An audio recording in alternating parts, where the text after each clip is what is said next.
Well, Patrick Cook here. Um, Thanks for returning to the next session of our Mandelbulb 3D Tutorial Series. Why don't we let's take a few minutes here to kind of summarize where we've been with this whole tutorial process.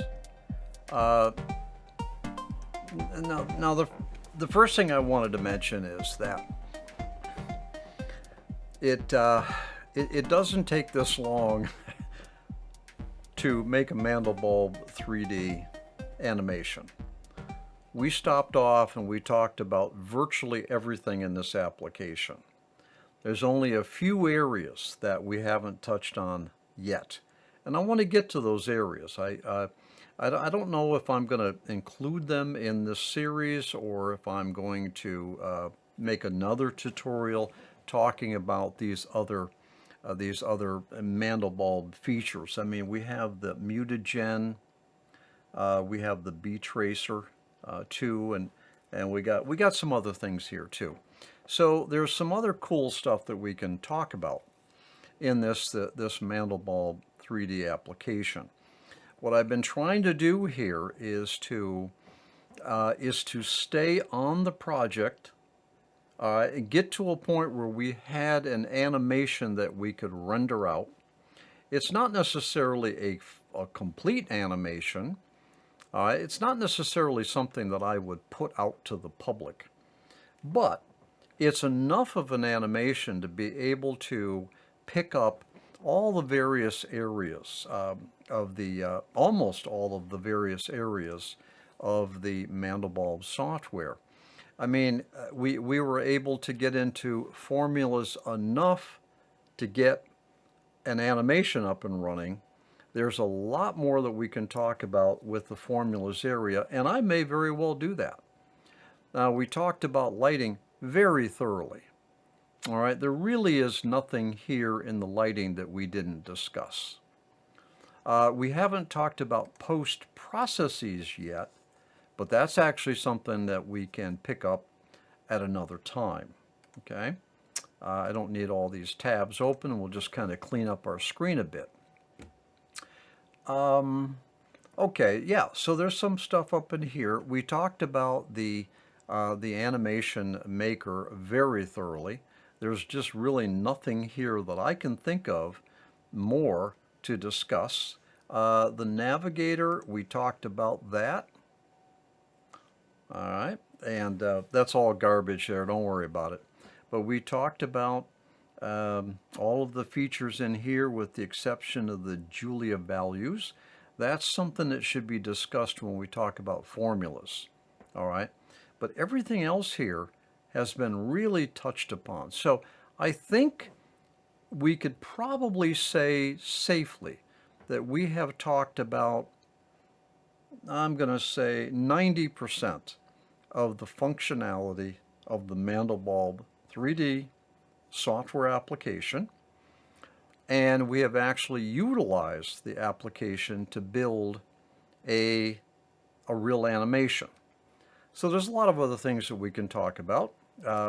We can talk about the various types of animation.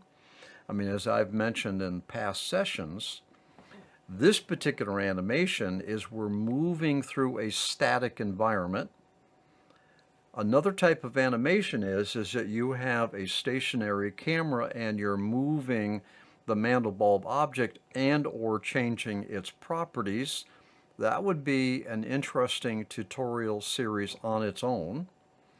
The other type of animation is you're changing the properties, the orientation and whatnot of the Mandelbulb object, and you're moving the camera. That's pretty cool. Now, I've done a couple of those too, and it's crazy.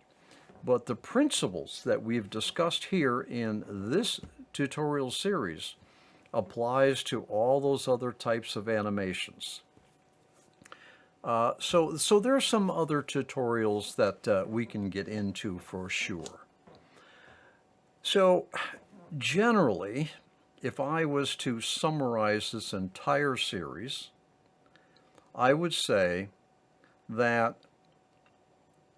the best workflow that you could do would be something on the order of this, which has worked for me. I focus on the graphic first. I go for the best lighting that I can get for that graphic. Then I focus on coloring.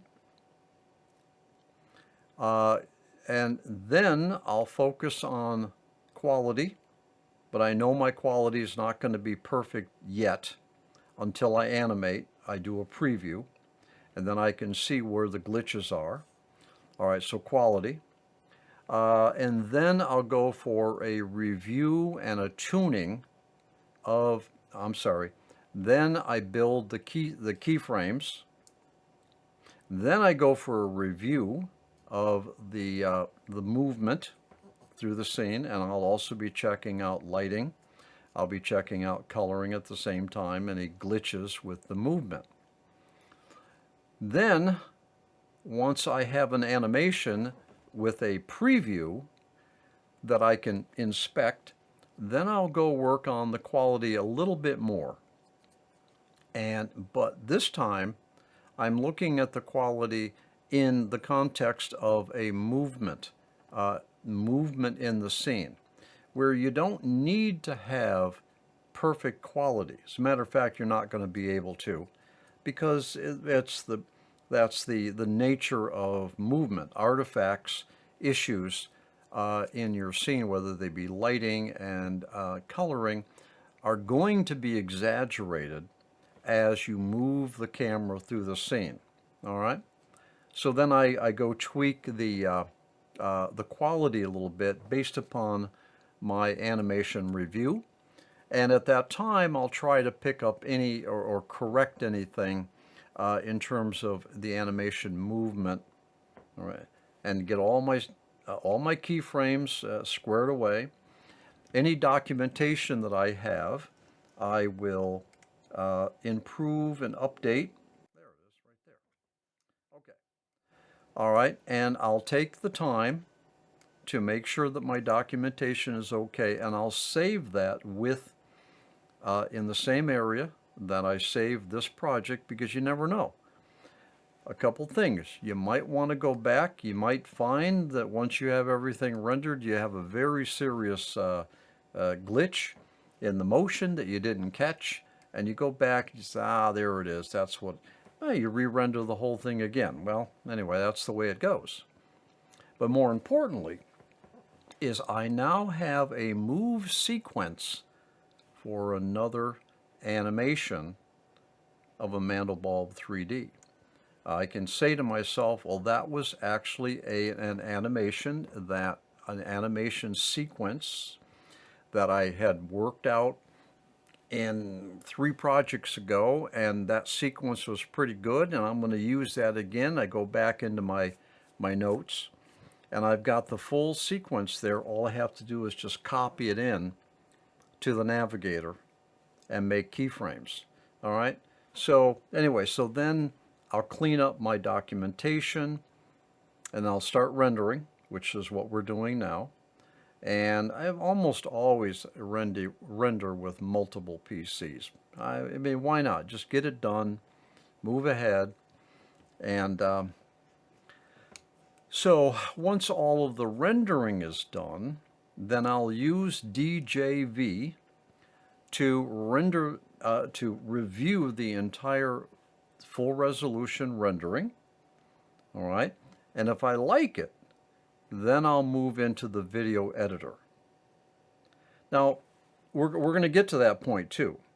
I certainly don't want to end this tutorial series leaving you without some idea as to at least what I do for preparing the final video. But obviously we can't do that until we have all of the subframes rendered out, which is what we're working on now. Okay, and we are now at one of my PCs is working on frame number 16, and we only have 4,000 to go. Anyway, all right. So I wanted to take a session and just kind of review the whole enchilada. All right. So let me just conclude by saying that building a Mandelbulb animation certainly does not require hours and hours and hours and hours, as this tutorial series has no doubt built up.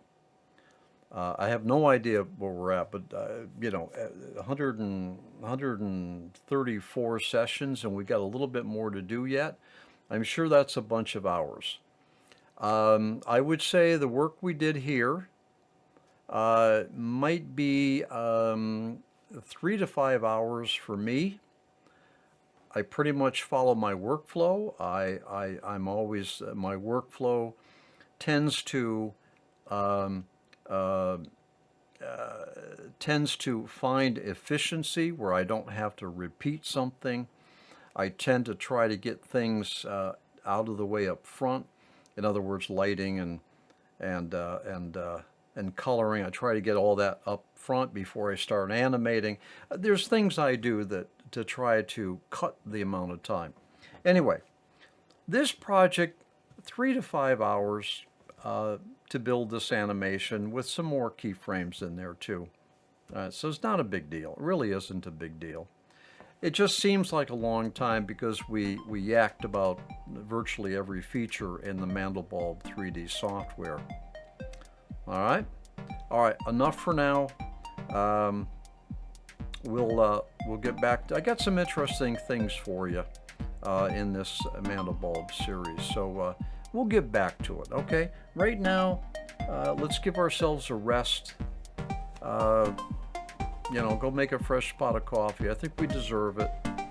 I think we've done some good work here, and we'll pick it up in the next session. I'll see you there.